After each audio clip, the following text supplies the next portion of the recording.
Hi అండి, welcome to మమ్మగారి హెవెల్లో. ఇది వచ్చేసి సండే రోజు వ్లాగ్ అండి. ఇంక మార్నింగ్ అయితే టీతో స్టార్ట్ అవుతుందండి వ్లాగ్ అయితే. ఇక్కడ టీ అయితే నాకైతే అలవాటు లేదండి. మా అమ్మమ్మ వాళ్ళకి అలవాటు, ఎంత చెప్పినా సరే మానుకోలేకపోతున్నారు. ఇంకా వీళ్ళు టీకి అలవాటు అయిపోయింది వీళ్ళకి బాగా. ఇంక మా తాతయ్య కూడా టీ అడిగారని చెప్పేసి టీ పెడుతుంది, అల్లం టీ.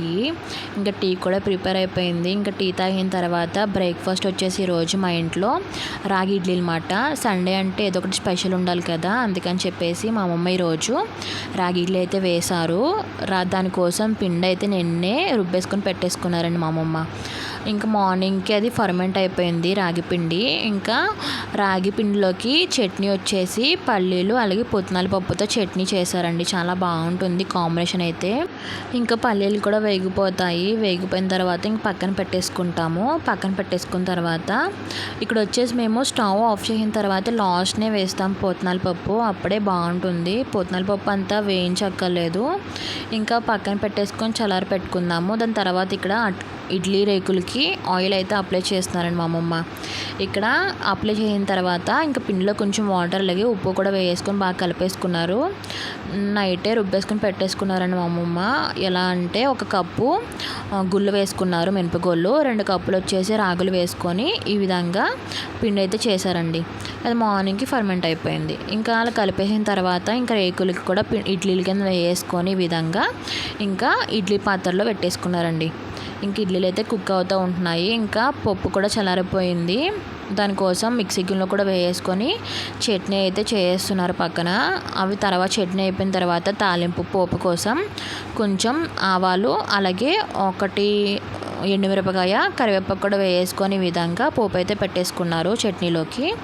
పెట్టేసుకున్న తర్వాత ఇంక ఇడ్లీలు కూడా కుక్ అయిపోయినట్టే. ఇంకా మా అమ్మమ్మ అయితే తాతయ్యకి ముందే పెట్టేశారు. నాకు తీయలేదు వీడియో, నేను పెట్టుకునేటప్పుడు అయితే తీస్తున్నాను. ఇడ్లీలు అయితే చాలా స్మూత్గా ఉన్నాయండి, సాఫ్ట్గా చాలా బాగున్నాయి.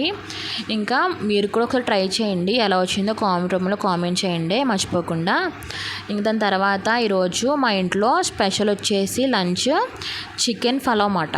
చిట్టి ముత్యాల రైస్ ఉంటాయి కదండి, వాటితో చికెన్ పలావ్ అయితే చేశారు మా అమ్మమ్మ. దానికోసం ముందుగా అల్లం ఎలగ 2 తీసుకున్నారండి చిన్నవి. అలాగే ఒక 10-15 వెల్లుల్లి, ఒక 2 స్పూన్లు ధనియాలు, తర్వాత దాల్చిన చెక్క చిన్నవి 2, స్టార్ ఫ్లవర్ 1, ఒక 5-6 లవంగాలు, ఒక 5-6 యాలుక్కాయలు, అలాగే జాపత్రి 1, మరాఠీ మొగ్గ ఒక 3, 2 స్పూన్స్ వరకు గసగసాలు. ఈ విధంగా తీసుకొని పేస్ట్ చేసుకోవాలండి, పక్కన పెట్టేసుకోవాలి పేస్ట్ని.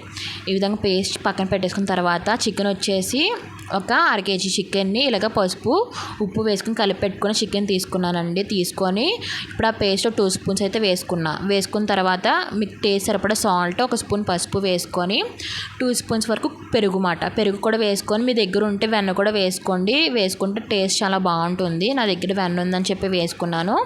మీ దగ్గర లేకపోతే వేసుకోకపోయినా పర్లేదు, బాగానే ఉంటుంది. అలాగే ఒక చెక్క నిమ్మరసం, 1 స్పూన్ కారం వేసుకొని బాగా కలిపేసుకొని పక్కన పెట్టుకోండి. పక్కన పెట్టుకున్న తర్వాత డీప్ ఫ్రిడ్జ్లో పెట్టుకుంటే మంచిది. మీకు అంత టైం లేకపోతే ఇంకా కుక్ చేసుకోవచ్చు. దాని తర్వాత ఇక్కడ చిట్టి ముద్దలు అయితే నానపెట్టేసుకున్నానండి. నానపెట్టుకున్న తర్వాత ఒక 10 నిమిషాలు పోయిన తర్వాత ఇలా ఒక ప్యాన్ పెట్టుకుని ఆ ప్యాన్లో 1 స్పూన్ నెయ్యి, 1 స్పూన్ ఆయిల్ కూడా వేసుకొని బాగా హీట్ అయిపోయిన తర్వాత ఉల్లిపాయ పచ్చిమిరకాయలు ఇలాగా ఫ్రై చేసుకోవాలండి. కొంచెం ఎర్రగా వేయించుకోవాలి. వేగిపోయిన తర్వాత ఫ్రిడ్జ్లో పెట్టుకున్న చికెన్ తెచ్చేసి ఇలాగా వేసేసుకోవాలండి. మొత్తం వేసేసుకొని బాగా కలిపేసుకోవాలండి. కలిపేసుకొని మూత పెట్టేసి ఒక 100కి ఒక 50% పాటు ఉడికించుకోవాలి. ఉడికిపోయిన తర్వాత ఇంకా పక్కన పెట్టేసుకోవాలండి. పక్కన పెట్టుకున్న తర్వాత ఇప్పుడు ఒక రైస్ కుక్కర్ తీసుకొని ఇప్పుడు రైస్ కుక్కర్లో ఒక 2 స్పూన్స్ వరకు ఆయిల్ వేసుకొని 1 స్పూన్ నెయ్యి వేసుకోవాలి. నెయ్యి వేసుకున్న తర్వాత మీకు ఇష్టం ఉంటే జీడిపప్పులు వేసుకోండి, ఇష్టం లేకపోతే ఆప్షనల్ అది. దాని తర్వాత ఒక 3 యాలుక్కాయ, ఒక 3 లవంగా, స్టార్ ఫ్లవర్ 1, అలాగే బిర్యానీ ఒక 2, తర్వాత రాతి పువ్వు 1, దాని తర్వాత 1 స్పూన్ సాజీరా వేసుకొని బాగా ఫ్రై చేసుకోవాలి. ఫ్రై అయిపోయిన తర్వాత ఉల్లిపాయ పచ్చిమిరకాయలు కూడా వేసుకొని గోల్డెన్ కలర్ వచ్చేంత వరకు ఫ్రై చేసుకోవాలి. ఫ్రై అయిపోయిన తర్వాత ఆ చేసి పెట్టుకున్న పేస్ట్ ఉంది కదండి, మసాలా పేస్ట్, పేస్ట్ వచ్చేసి 3 స్పూన్స్ వరకు వేసుకోవాలి. వేసుకొని బాగా ఫ్రై చేసుకోవాలండి. పేస్ట్ బాగా ఫ్రై అయితేనే టేస్ట్ అనేది చాలా బాగుంటుందండి. బాగా ఫ్రై చేసుకోవాలి, గుర్తుపెట్టుకోండి. దాని తర్వాత ఫ్రై అయిపోయిన తర్వాత అదే గ్లాస్తో, ఇప్పుడు చూపించిన గ్లాస్తో 4 గ్లాసులు వాటర్ వేసుకోవాలి. అంటే 2 గ్లాసుల చిట్టుముత్యాల రైస్కి 4 గ్లాసుల వాటర్ వేసుకోవాలి. వేసుకున్న తర్వాత కొంచెం సాల్ట్ కూడా వేసుకొని బాగా కలుపుకున్న తర్వాత అందులో చిన్నకట్ట కొత్తిమీర, పుదీనా కూడా వేసుకొని బాగా కలుపుకోవాలండి. దాని తర్వాత ఎసరు వచ్చిన తర్వాత ఇలాగ చిట్టుముత్యాల రైస్ కూడా వేసుకొని బాగా కలిపేసుకొని ఇంకా మూత పెట్టేసుకోవాలి. ఒక 70% పాటు ఉడికించుకున్న తర్వాత ఇప్పుడు అందులో ముందు చేసి పెట్టుకున్న చికెన్ వేసుకోవాలండి. మొత్తం ఇలా వేసుకొని బాగా కలిపేసుకోవాలి. కలుపుకున్న తర్వాత ఇంకా మిగతా 30% పాటు ఉడికించుకోవాలి. ఉడికిపోయిన తర్వాత కొంచెం ఎసరు ఉంటుంది. ఆ ఎసరు కోసం మనం ఇలా అట్టుల రేగు ఉంటుంది కదండి, అట్టులు వేసుకునే రేకు, ఆ రేకు మీద ఇంకా పెట్టుకొని ఒక 15 నిమిషాల పాటు పెట్టుకుంటే ఇంకా పలావ్ అనేది రెడీ అయిపోతుందండి. దాని తర్వాత ఇలాగా ప్లేట్లో సర్వ్ చేసుకుంటే ఎంతో టేస్టీకరమైన చికెన్ పలావ్ రెడీ అండి. చిట్టుముత్యాల రైస్తో చాలా బాగుంటుంది. మీరు కూడా ట్రై చేసి చూడండి. ఎలా వచ్చిందో కామెంట్లో కామెంట్ చేయండి మర్చిపోకుండా. ఇంక ఇక్కడ వచ్చేసి ఈవినింగ్ స్నాక్ అండి. ఈవినింగ్ స్నాక్ ఏంటంటే పన్నీర్ చీజ్ బాల్స్ మాట చాలా బాగుంటాయి. ముందుగా ఏం చేశానంటే పన్నీర్ తీసుకున్నాను. ఇప్పుడు పన్నీర్ని మనం బాగా తురుముకోవాలండి. వీడియోలో చూపించినట్టు మొత్తం ఇలా తురుముకోవాలి. పన్నీర్ని తురుముకున్న తర్వాత ఇప్పుడు అందులో ఉల్లిపాయ ముక్కలు వేసుకోవాలి. ఒకటి చిన్నది ఇలాగ కట్ చేసి పెట్టుకున్న ఉల్లిపాయ ముక్కలు, అలాగే పచ్చిమిరకాయ ఒకటి ఇలా కట్ చేసుకొని వేసుకోవాలి. వేసుకున్న తర్వాత చిన్న కట్ట కొత్తిమీర, మీకు టేస్ట్ సరిపడా సాల్ట్, 1 స్పూన్ కారం, 1 స్పూన్ చాట్ మసాలా, ఒక 2 స్పూన్స్ వరకు శనగపిండి, ఒక 2 స్పూన్స్ వరకు కార్న్ఫ్లోర్ వేసుకొని బాగా కలిపేసుకోవాలండి. కొంచెం నూనె అలాగే కొంచెం వాటర్ కూడా వేసుకొని ఇలా చపాతీ పిండిలా కలుపుకొని పక్కన పెట్టుకోవాలి. దాని తర్వాత ఇక్కడ బ్రెడ్ అండి. బ్రెడ్ కూడా ఇలా పౌడర్ కింద చేసుకోవాలండి. మిక్సీలో వేసుకొని ఇలా పౌడర్ కింద చేసుకొని పక్కన పెట్టుకోవాలి. దాని తర్వాత ముందు చేసి పెట్టుకున్న ఆ మిశ్రమం ఉంది కదండి పన్నీర్ది, ఆ మిశ్రమాన్ని ఇలాగా చిన్న చిన్న బాల్స్ కింద చేసుకొని పక్కన పెట్టుకోవాలి. అలాగే చీజ్ తీసుకొని ఇలాగా 4 కింద క్యూబ్స్ కింద కట్ చేసి పెట్టుకొని దాని తర్వాత ఆ బాల్ తీసుకొని ఇలాగ అప్పుడలా చేసుకొని అందులో ఆ క్యూబ్ చీజ్ పెట్టుకొని మళ్ళీ అలాగే బాల్స్ కింద చేసుకొని పక్కన పెట్టేసుకోవాలండి. వీడియోలో చూపించినట్టు అదేవిధంగా మొత్తం అలాగే చేసుకొని పక్కన పెట్టేసుకోవాలి.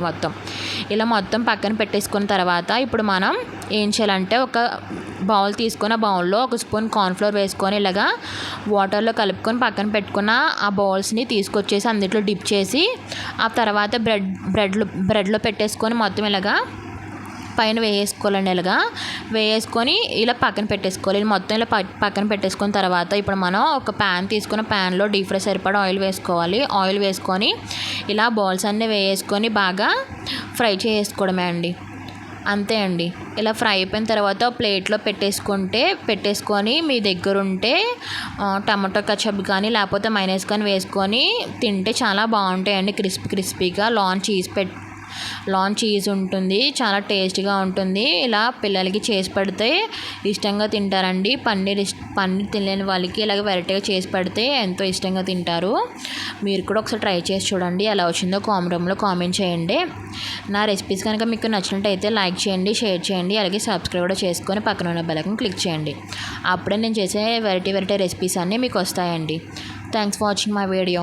బాయ్ అండి. బాయ్.